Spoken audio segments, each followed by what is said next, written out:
자, 일어나십시오. 세상의 정세를 돌아보시고 그 정세에 무엇이 필요한지 여러분들 다 알고 계십니다. 주님의 그 평화를 이 땅에 내려주십시오 하고 기도하시고 다음 주 목요일 날 수능 시험 치는데 아이들 마음에 상처가 되지 않도록 그냥 최선을 다해서 그 순간을 잘 치를 수 있도록 하나님께서 그들을 붙잡아 주십시오. 잠시 기도하겠습니다.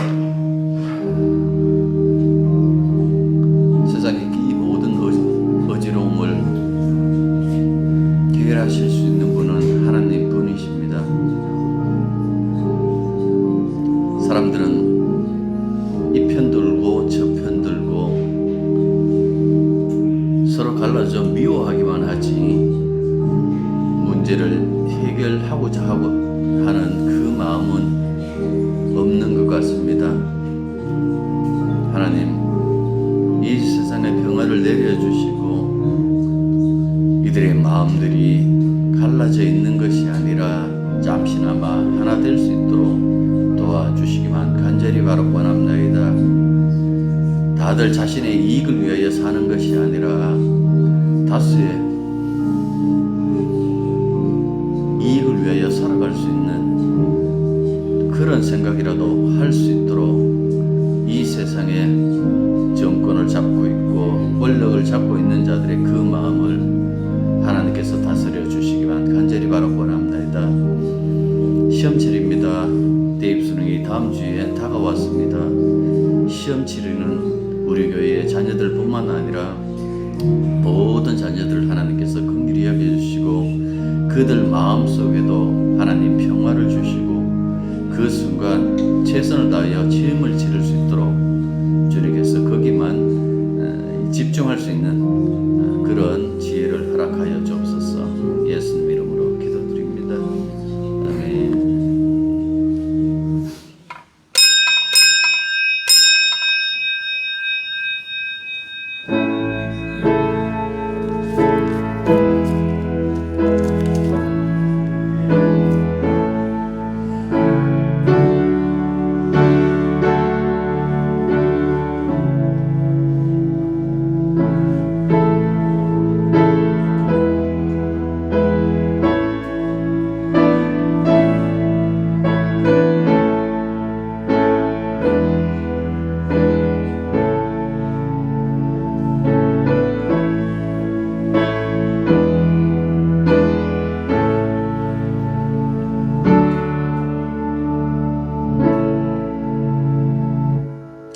아버지 하나님, 하나님의 평화를 이 땅에 내려주시고 전쟁 같은 그 잔인한 일들이 이제는 그칠 수 있도록 해주시고 전쟁 같은 인생을 살아가야 되는 그런 인생들의 그 삶 위에도 하나님의 평화를 내려주시옵소서.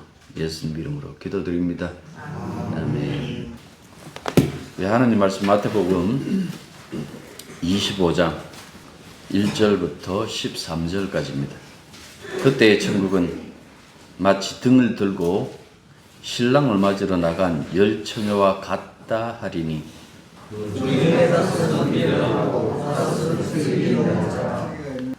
미련한 자들은 등을 가지되 기름을 가지지 아니하고 슬기 있는 자들은 그릇에 기름을 하나 신랑이 더디용으로 다 졸며 살세. 밤중에 소리가 나되 이에 그 처녀들이 다 일어나 등을 준비할세. 미련한 자들이 슬기 있는 자들에게 이르되 우리 등불이 꺼져가니 너희 기름을 좀 주나. 슬기 있는 자들이 대답하여 이르되 우리와 너희가 쓰기에 다 부족할까 하노니 차라리 파는 자에게서 가서 너희 쓸 것을 사라 하니 그들이 살아간 사이에 신랑으로 준비하였던 자들은 경계로 잔치에 들어가고 너는 잔치자. 그 후에 남은 처녀들이 와서 이르되 주여 주여 우리에게 열어주소서. 대답하여 너희에게 이르노니 내가 너희를 알지 못하노라 하였느니라. 다 같이요. 그런즉 깨어 있으라. 너희가 그때를 알지 못하느니라. 아멘.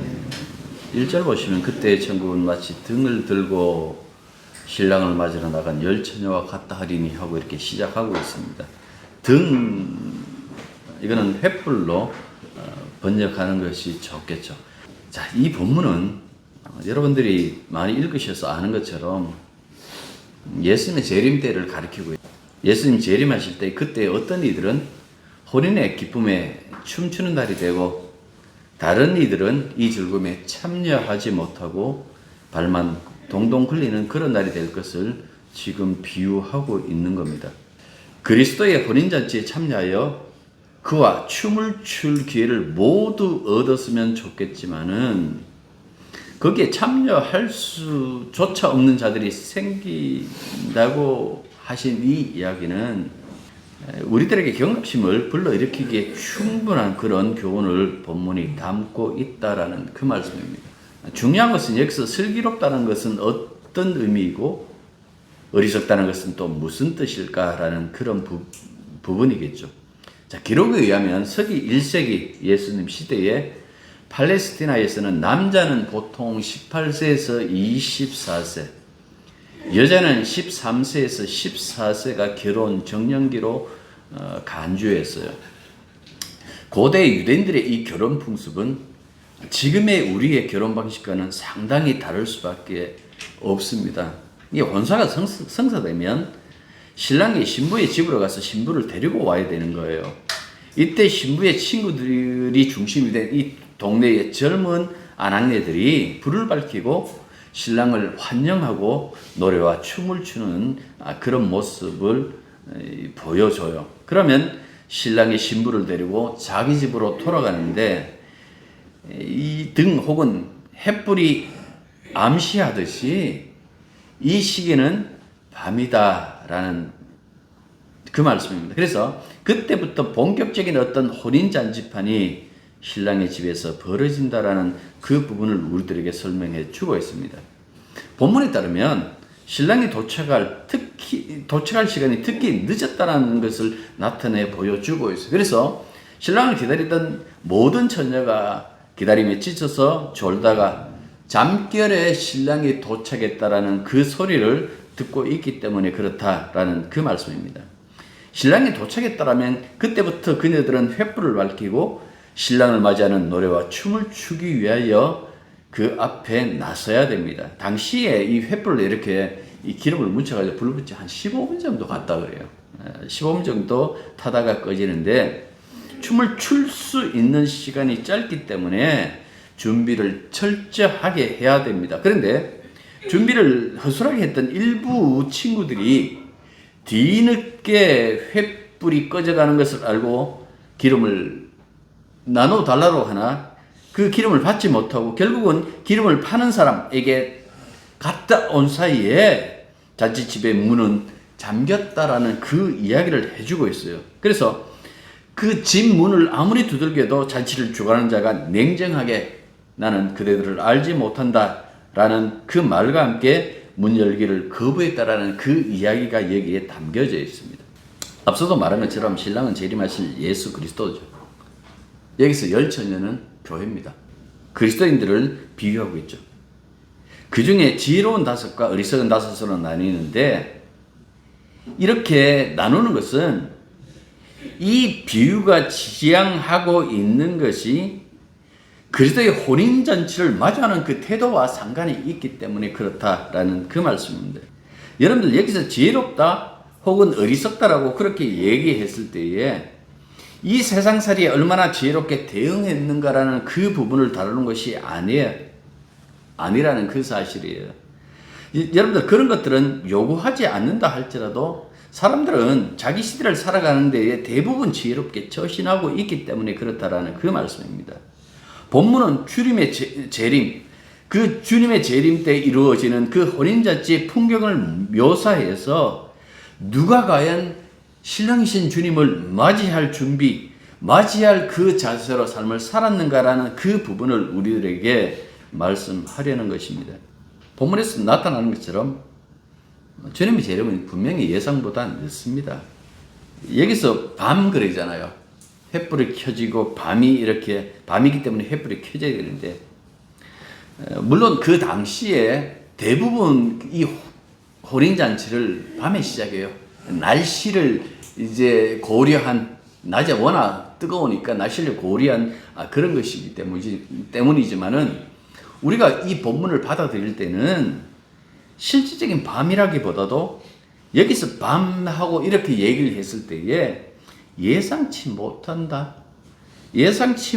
뜻밖의 순간이다.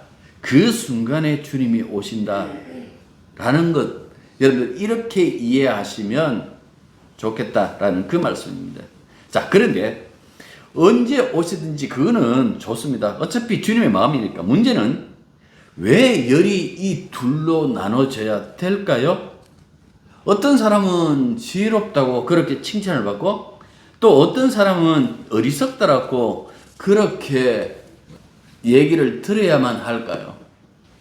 그리고 왜 지혜로운 이들은 어리석은 자들을 돕지 않고 야박하게 외면하는 것을 우리는 어떻게 봐야 할까요? 교회는 분명히 한 몸이라 그랬어요. 서로 돕고 섬기라고 그렇게 말씀하셨어요. 연약한 자들이 있으면 언제나 그들의 필요가 되어라고 그렇게 말씀해 놓고, 결정적인 순간에 자기 것만 챙기는 것을 가지고 과연 지혜롭다고 하는 것이 옳은가라고 이렇게 생각해 볼 수도 있겠죠. 그리고 또 어리석다고 그렇게 규정되었던 그녀들도 결국 돌아오지 않았나. 문을 두들기면서 열어달라고 간청하지 않았나. 그런데 왜 그녀들을 박대해야 하느냐, 이런 생각이 들 수도 있겠죠.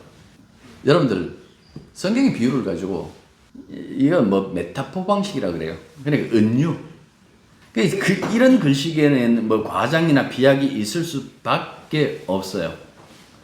결정적이고 절대적인 사건 앞에서 일반적인 윤리나 상식이 개입될 수 있을까라고 했을 때에 개입될 수 없다라는 것을 보여줘요. 그래서 어떻게 보면 그렇기 때문에 더 긴장감을 줄 수밖에 없는 그 이야기를 지금 얘기해 주고 있는 거예요. 그리고 기름을 나누자는 친구들의 요청을 받아들이지 않는 것을, 기름을 나눠주면 횃불을 밝힐 시간이 짧기 때문에 호린 잔치 자체가 진행될 수 없을 수도 있다라는 그 말씀입니다. 그래서 이 기름은 어떻게 보면 남이 대신해 줄 수 없는 것, 그런 부분으로 생각하면 되겠죠. 세상에는 남이 대신해 줄 수 없고 돌릴 수 없는 일들이 굉장히, 술 먹고 교통사고 내놓고 후회한들 그 후회가 사라지겠습니까? 세상에는 돌릴 수 없는 일들이 많다라는 그 말씀입니다. 자, 열처녀의 비유는 두 가지의 중요한 교훈을 품고 있어요. 하나는 신랑을 기다리는 다섯 미련함이 드러날 때까지 드디어 오신다는 것. 그리고 둘째는 연결되는데요. 그렇기 때문에 항상 깨어 있으라는 것이죠. 13절 보십시오. 그런즉 깨어 있으라. 너희는 그 날과 그 때를 알지 못하느니라. 24장으로 넘겨보시면 24장 42절 44절에서도 이 동일한 그 이야기를 하고 있는 것을 우리가 볼 수 있는 거예요. 여기 보면 날과 때라는 표현이 나죠. 날과 때는 신랑의 신부집에 나타나는 그 순간, 그걸 얘기를 하겠죠. 신랑이 신부를 데리고 자기 집으로 돌아가면 그때 이들의 혼인 축하하는 잔치가 열리기 때문에, 그렇다라는 그 말씀이죠. 신랑이 드디어 오기 때문에 어두웠던 그 신부의 얼굴이 밝아지고 신랑과 함께 혼인의 춤을 출 수 있는 순간이 언젠가 하니까 그날과 그때라고 이렇게 표현하고 있는 겁니다. 다르게 말하면 날과 때는 생명이 완성되는 때, 다르게 말하면 하나님의 창조가 완성되는 때, 궁극적인 비밀이 드러나는 때, 구원의 실체가 완전히 드러나는 예수님의 재림의 순간, 그걸 얘기를 하고 있어요. 이게 굉장히 중요한 거예요. 어떤 사람들은 기독교의 재림신앙을 유치하다라고 여겨요. 그러면서 이렇게 얘기를 하죠. 현장이 중요하지 않습니까? 지금 어떻게 사느냐라는 것이 굉장히 중요하지 않습니까? 맨날 그렇게 종말을 생각하고 생명 완성은 운운하는데 거기에 매달려 가지고 어떻게 현실을 살아갈 수 있겠습니까? 그냥 현실을 수긍하고 최선을 다하는 것이 더 중요하다고 그렇게 말하기도 하죠. 그러면서 이렇게 얘기를 합니다. 기독교의 재림신앙은 어떻게 보면 현실을 부정하는 것이라고 그렇게 비판합니다. 한편으로 생각하면 일리가 있기도 해요. 그러나 일리가 있다고 해서 모든 것이 옳은 것은 아니다라는 그 말씀입니다. 신앙을 모르게 나온 그 비판입니다. 이런 주장과 비판과 논란의 관건은 생명의 완성을 어떻게 생각하느냐에 그렇게 달려져 있죠. 이 생명의 완성을 여러분들 행복한 삶이라고 이렇게 바꿔서 생각해도 되는 거예요. 기독교의 행복은 무엇일까요? 여러분들 기독교의 행복이 무엇일까요? 기독교를 비판적으로 생각하는 사람으로 혹은 신앙을 냉소적으로 바라보는 그런 사람들도 다 뭡니까? 행복한 삶을 사는 것은 원해요. 어떻게 보면 인간은 태어나서 행복하기 위해서 사는 거예요. 이제 다음 주에 애들 시험 치는데 부모들이 차마 대놓고 얘기를 못해도 품고 있는 것이 하나 있죠. 최선을 다해라.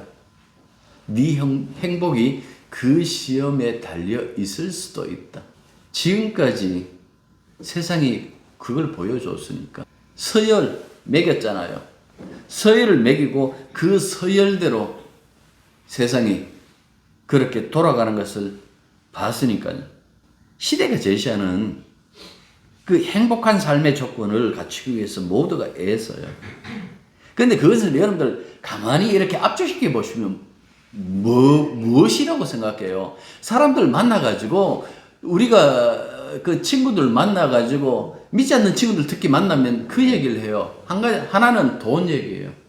돈 걱정 없이 살았으면 좋겠다. 또 한 가지는 뭐든가요? 건강 이야기 하시죠. 뭐니 해도 그래도 건강밖에 없더라. 자, 뭐니 하니까 돈 나왔죠? 건강 나왔죠? 그래서 안 믿는 친구들 만나면 늘 그 얘기를 해요. 근데 믿지 않는 친구들만 그 얘기를 하는가요? 그렇지 않죠. 예수 믿는 우리들도 어느새 늘 뭡니까? 암묵적으로 돈에 대한 관심, 건강에 대한 관심. 여러분들 그런 것들로 가득하다라는 그 말씀입니다.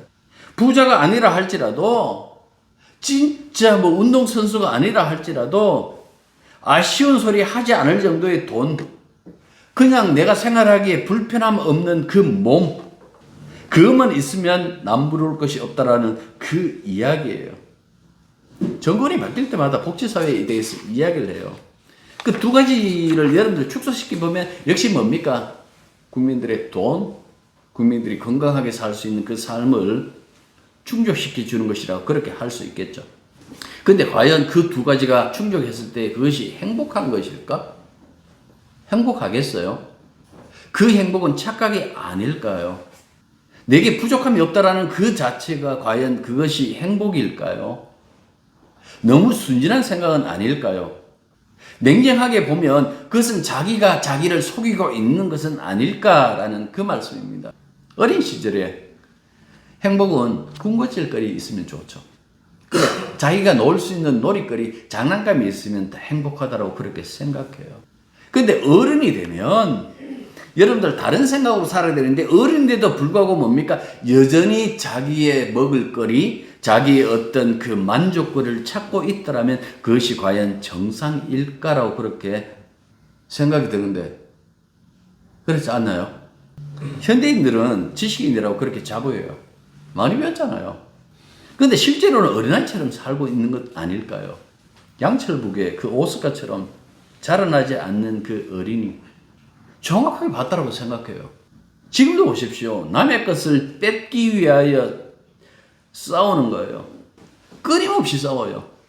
남에게 해를 끼치지 않는다면 다행이지만은 다행이라고 다 바람직한 것은 아니에요. 사람들은 자기의 어떤 먹을거리 때문에 목말라하고 있는 그 악순환의 인류의 역사는 끝까지 벗어나지 못할 거예요. 바울이 이런 말을 한다고요. 우리가 어린이 되었다고. 장사한 분량에 이르기까지. 그러니까 기독교인이 되었다라는 것은 어린아이를 버리고, 예?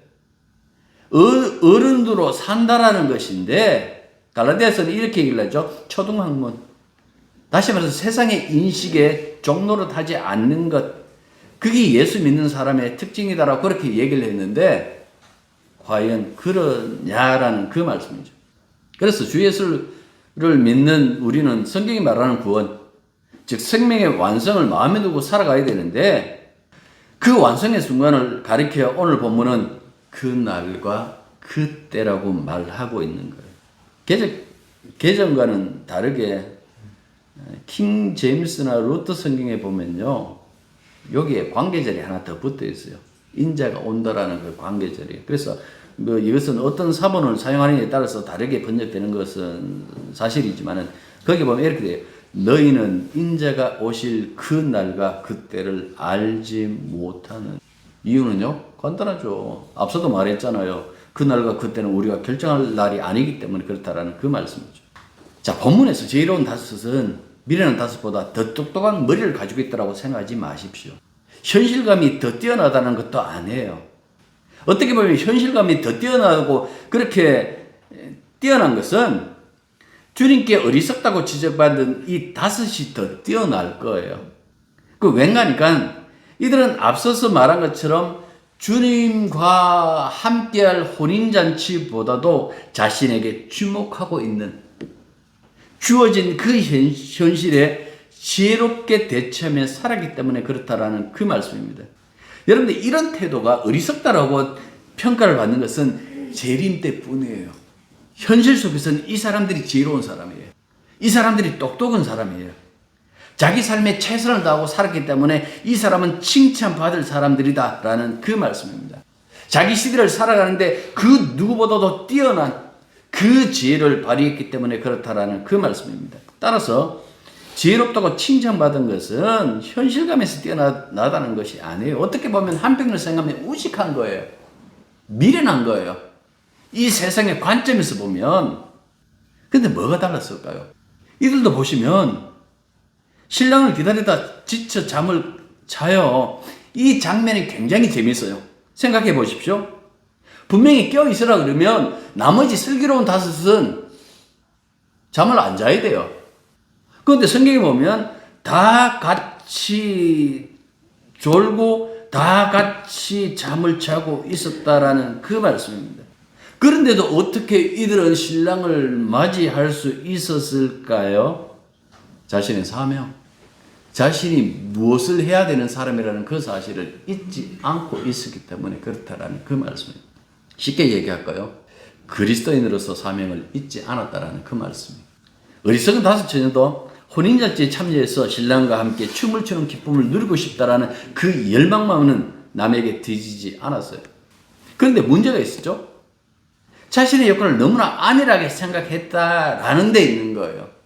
이들의 역할 역시 신랑이 오면 등불을 밝게 맞이해야 되는데 이들은 기다리다 지쳤는지 그 일보다 자기 삶에 매여져 있는, 자기 삶에 그냥 몰입하고 있는, 몰빵하고 있는 그 모습을 여기서 지적해주고 있다라는 그 말씀입니다. 쉽게 말하면 신분을 잊었다는 이야기예요.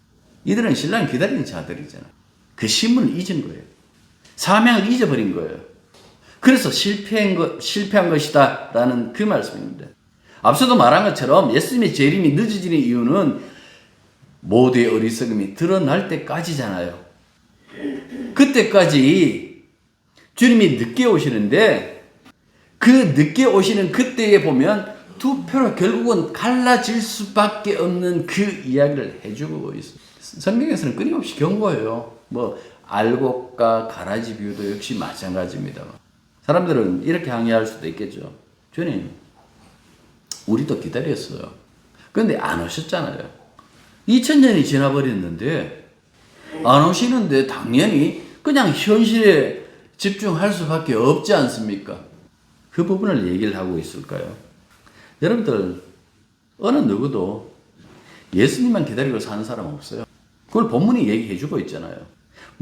종교 열광주의에 빠져가지고 기도원에서 살아가는 사람이라면 모르겠지만은 여러분들 오늘 본문에서 그 얘기를 해요. 모두 잠들어. 우리가 100년을 산다고 했을 때에 그 100년 동안 주님을 기다리고 삽니까? 우리 다 같이 잊고 살아요. 우리가 눈 뜰 때마다 오늘 예수님 오시려나 그렇게 안 기다려요.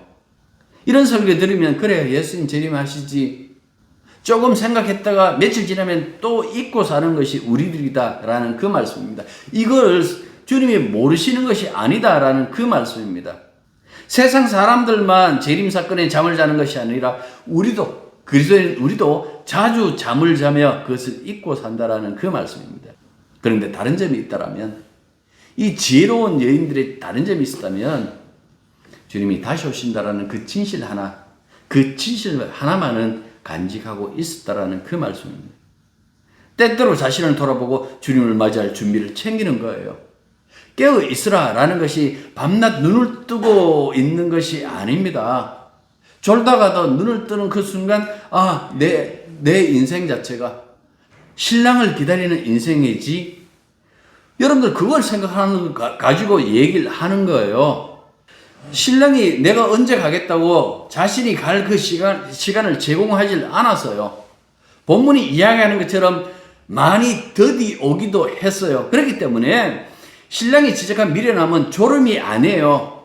이들이 자고 있었다는 이것을 가지고 미련하다라고 얘기한 것이 아니다라는 그 말씀입니다. 그러면 신랑이 왔을 때 과연 그를 영접할 수 있는가?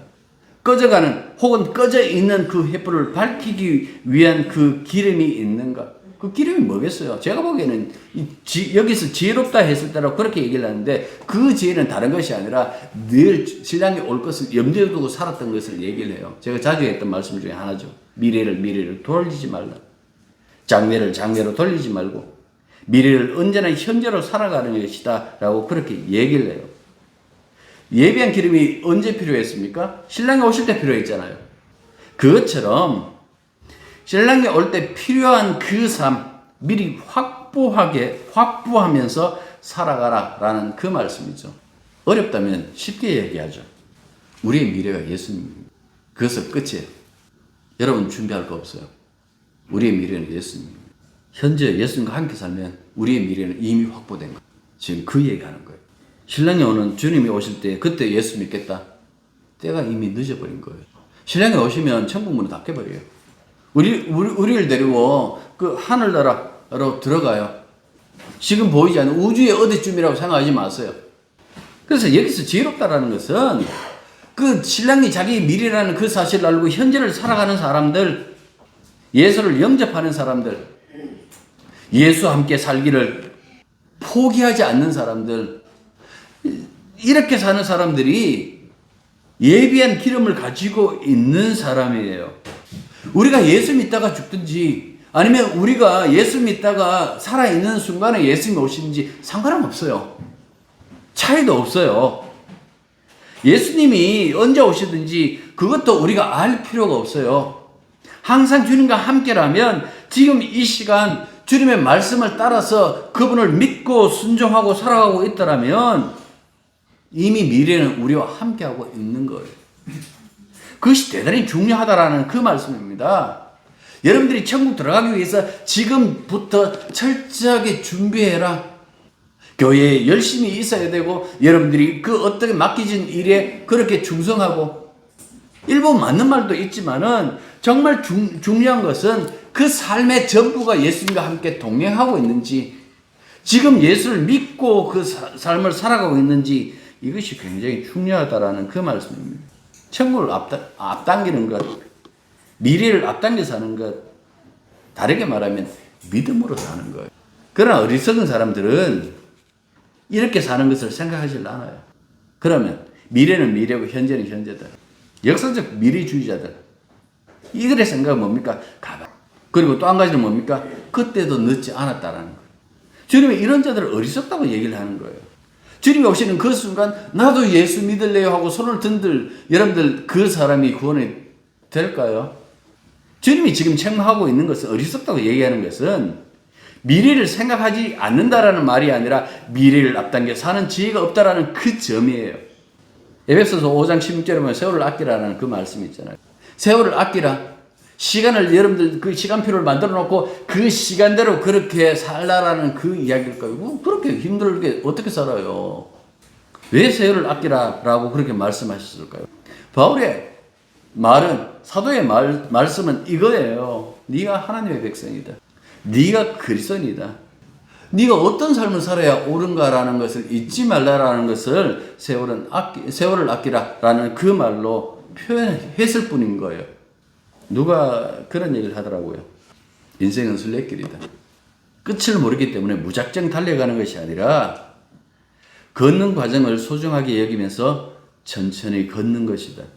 목표는 중간에 낙오하지 않고 결국 내게 주어진 그 목표에 도달. 다른 것은 다 지나가더라. 중간에 만난 사람들도 헤어지고 좋은 일도 지나가고 나쁜 일도 지나간다. 생각해 볼 필요가 있다고 생각해요. 우리는 하늘나라로 가는 그 과정에 있는 사람들이잖아요. 어떤 형편에서 살든지 간에 정말 중요한 것은 예수님과 오늘을 살아가는 것이 아닐까요? 그리고 우리 마음속에 한 켠 남아있는 것이 있다면 주님 오신다. 언젠가는 이 혼인잔치에 주님과 함께 춤을 출 날이 있을 것이다. 그렇게 살아가는 것이 아닐까요? 그렇다면 이 세상의 유혹을 뿌리치고 너 그거는 그때 생각해. 현실에 잘 살아봐. 그런 사람들 눈에는 자기 일에 예수 믿는 사람의 그 삶을 충실하게 사는 그 삶이 어리석게 보이는 거예요. 꼭 저렇게 살아야 되나? 그들의 그 충성이 지혜롭게 보이질 않아요. 그런데 그 지혜가 언제 드러나는 거 하니까 예수님 다시 다른 비유에서 이렇게 얘기를 하죠. 착하고 충성된 하루하루 믿음으로 충성하시 그 삶을 살라고 오늘 이 비유를 우리들에게 말씀하신 겁니다. 여러분들도 주님과 함께 춤을 출 날이 기다리고 있습니다. 그날 기다리면서 주어진 그 사명에 그 믿음에 충성하시길 바랍니다.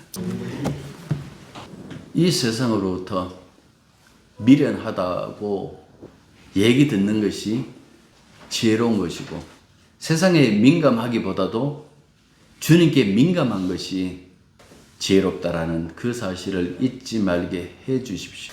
예수 믿는 것 그 자체 하나만으로 우리의 미래가 완전히 확보되었다면 예수님과 동행하고 예수님께 충성하고 그와 믿음의 교제를 이루는 이것보다 더 잘하는 더 지혜로운 일이 없다라는 그 사실을 저희들 잊지 않고 주님과 늘 함께 할 수 있도록 그 길을 열어 주옵소서. 예수님 이름으로 기도드립니다.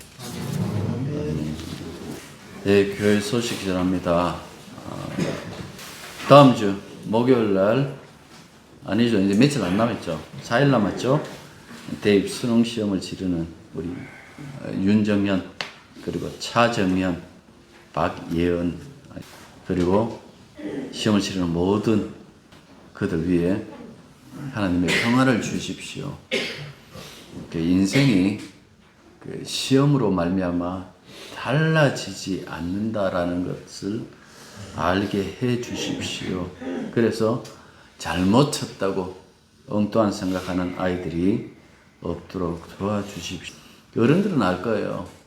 내가 생각했던 그 길로 안 오고 다른 길로 왔는데 결국 이것도 사는 길이었다라는 그 사실을 알 수 있을 거예요. 그러니까 여러분들 너무 거기에 매달리지 않으셔도 된다라는 그 말씀입니다.